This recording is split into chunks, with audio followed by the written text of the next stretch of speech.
لله نحمده ونستعينه ونستغفره ونؤمن به ونتوكل عليه ونعوذ بالله من شرور أنفسنا ومن سيئات أعمالنا من يهده الله فلا مضل له ومن يضلله فلا هادي له ونشهد أن لا إله إلا الله وحده لا شريك له ونشهد أن سيدنا وسندنا وحبيبنا ومولانا محمدا عبده ورسوله أما بعد فأعوذ بالله من الشيطان الرجيم بسم الله الرحمن الرحيم والعصر إن الإنسان لفي خسر إلا الذين آمنوا وعملوا الصالحات وتواصوا بالحق وتواصوا بالصبر صدق الله مولانا العلي العظيم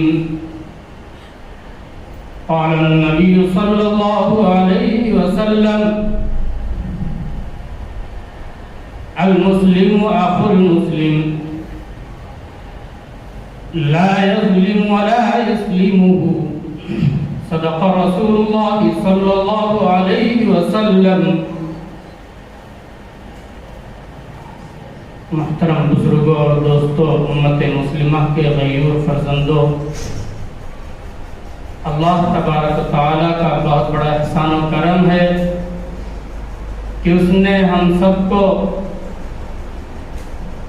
انسان بنایا، اشرف المخلوقات کی نسل میں پیدا کیا.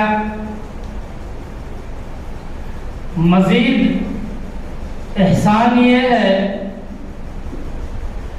کہ ایمان والا بنایا اور آخری نبی جناب محمد رسول اللہ صلی اللہ علیہ وسلم کی امت نے پیدا کیا.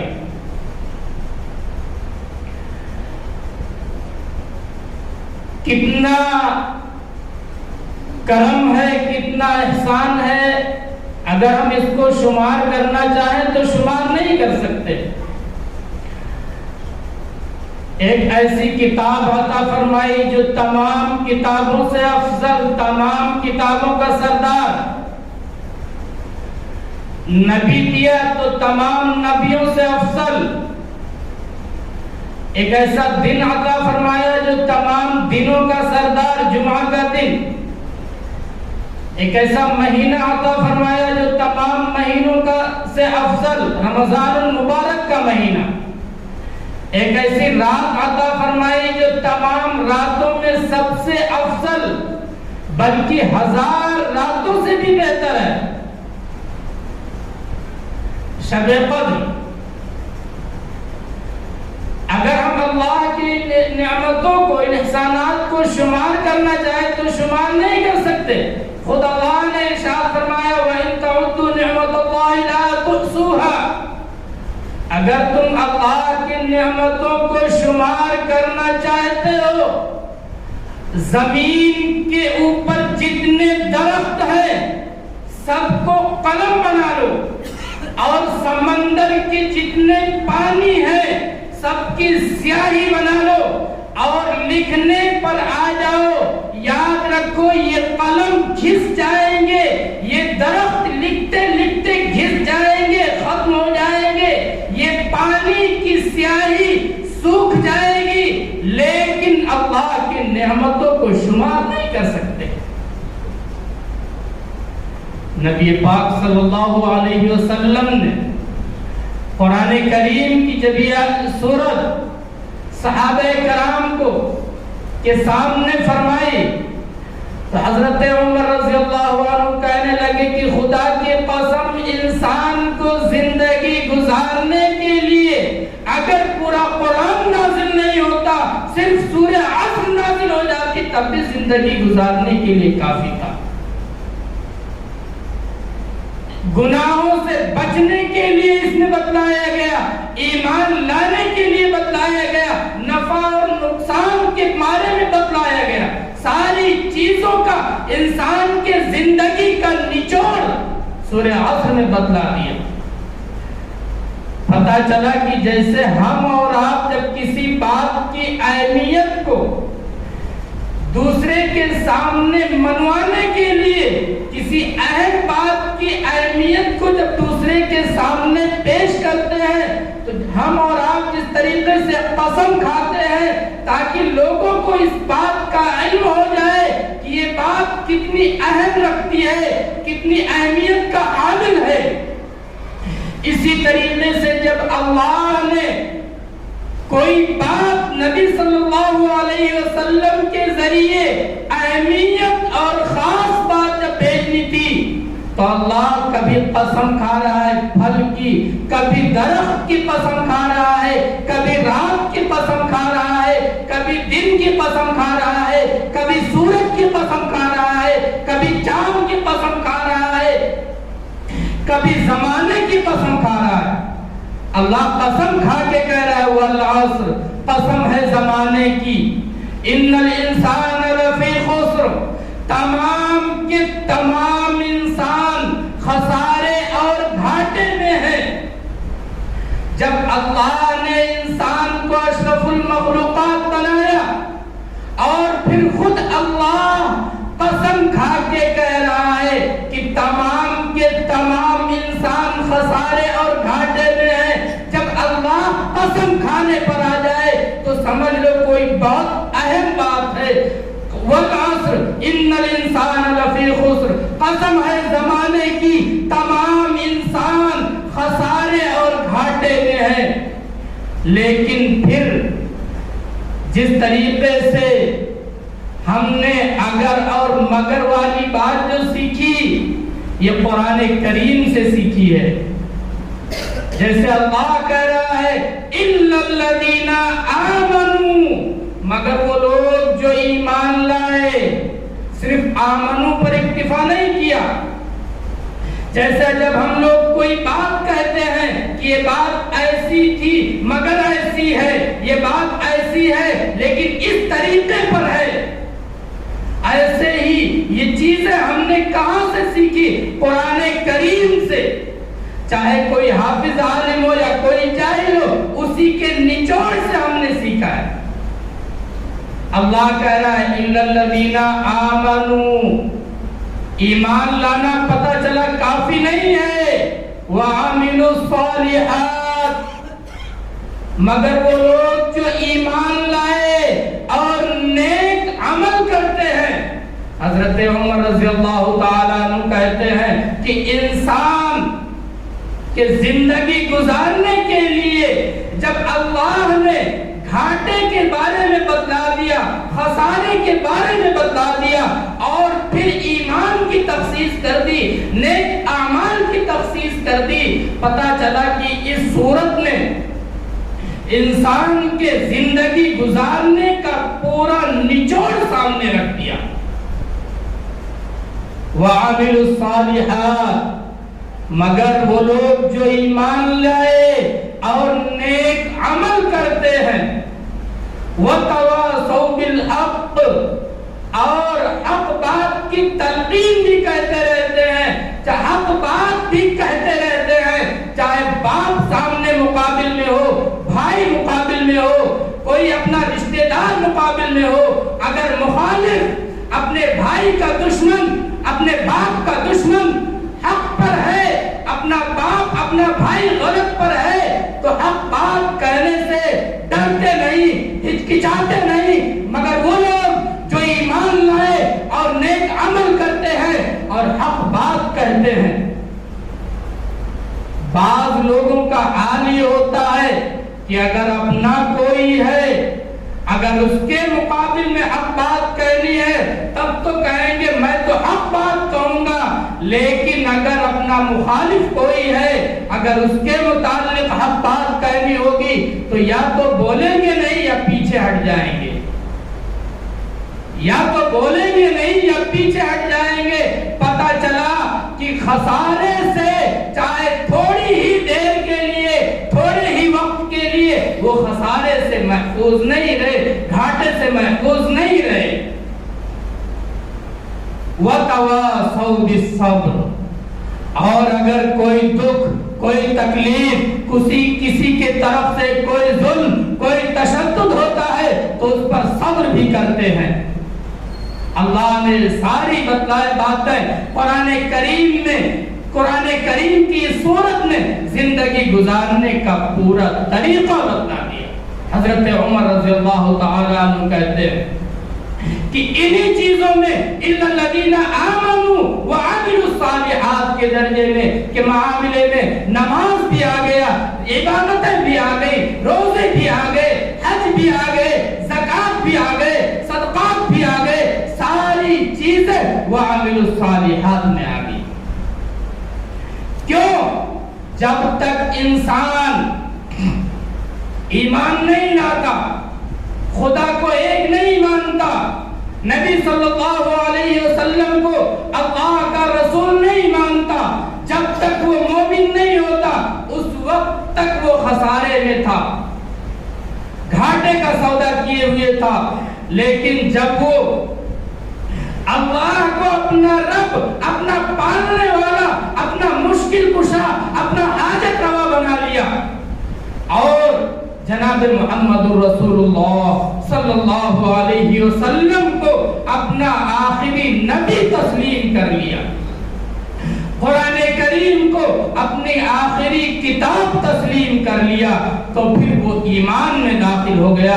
اب وہ پہلے سے والی زندگی نہیں گزار سکتا، جس طریقے سے وہ آزادانہ زندگی گزار رہا تھا اس طریقے پر وہ زندگی نہیں گزار سکتا۔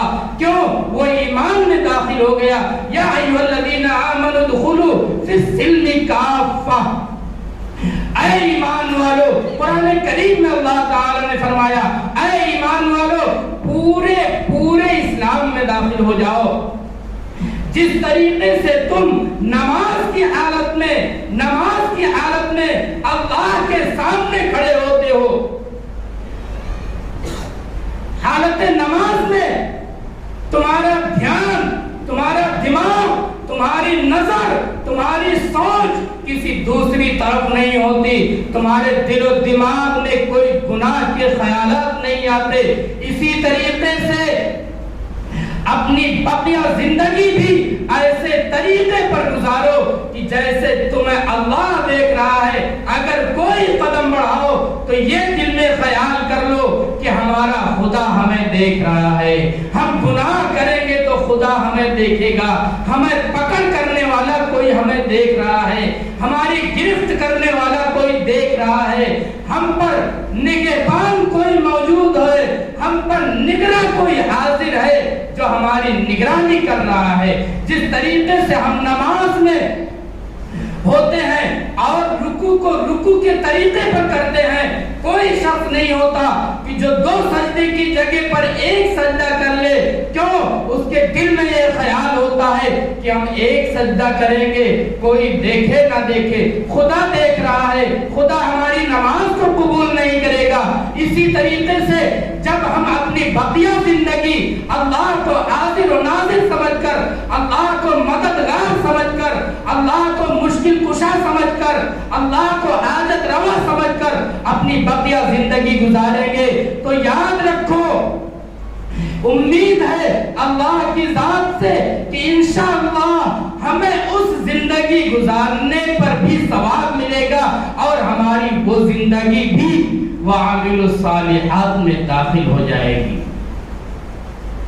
اور آگے چلتے ہیں، اللہ تعالی نے قرآن کریم میں فرمایا ان اللہ اشترى من المؤمنین انفسهم واموالهم بان لهم الجنہ۔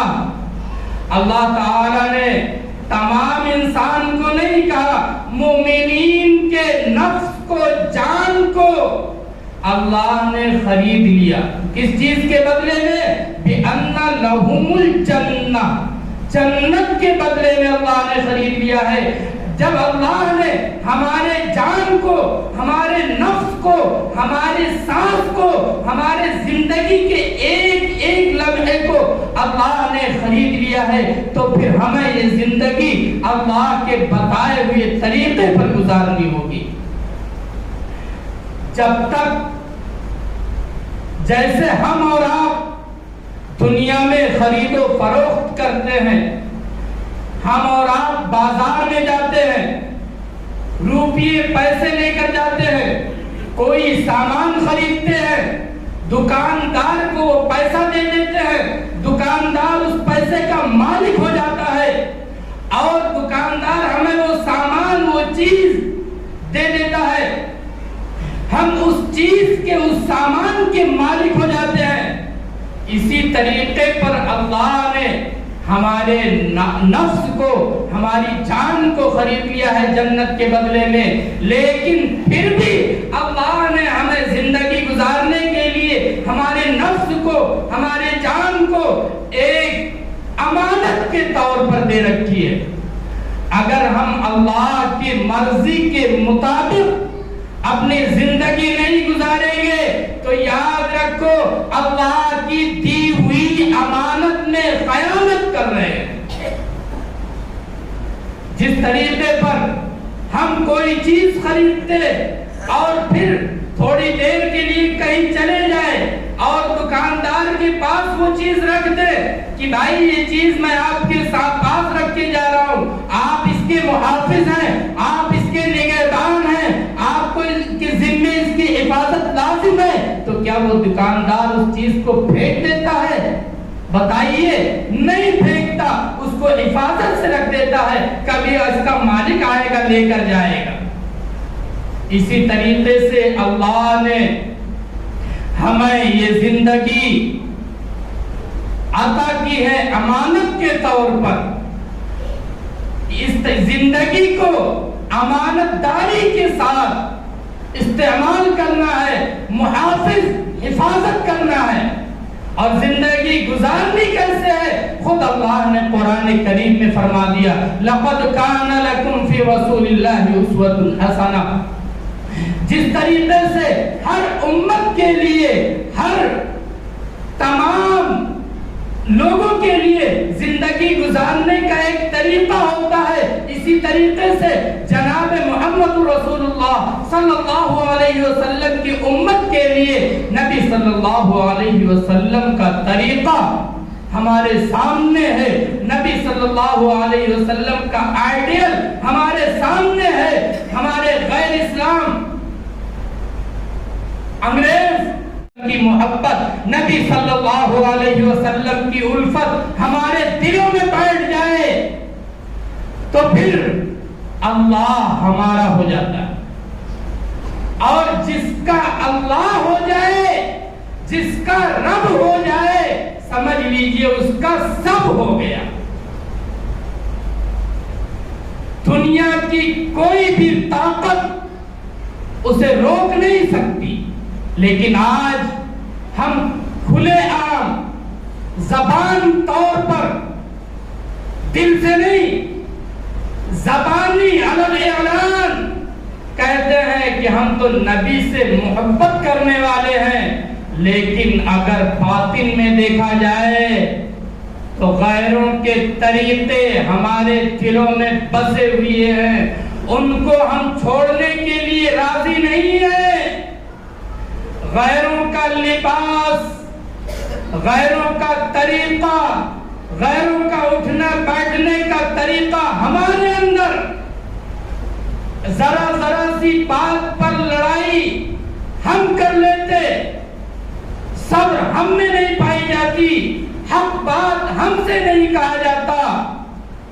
پتہ چلا کہ نبی صلی اللہ علیہ وسلم کی محبت ہمارے زبان تک ہے، دل میں نہیں ہے۔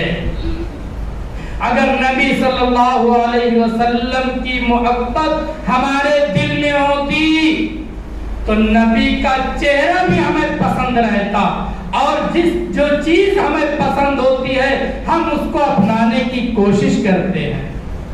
کیا بتائیے، نبی صلی اللہ علیہ وسلم کے چہرے پر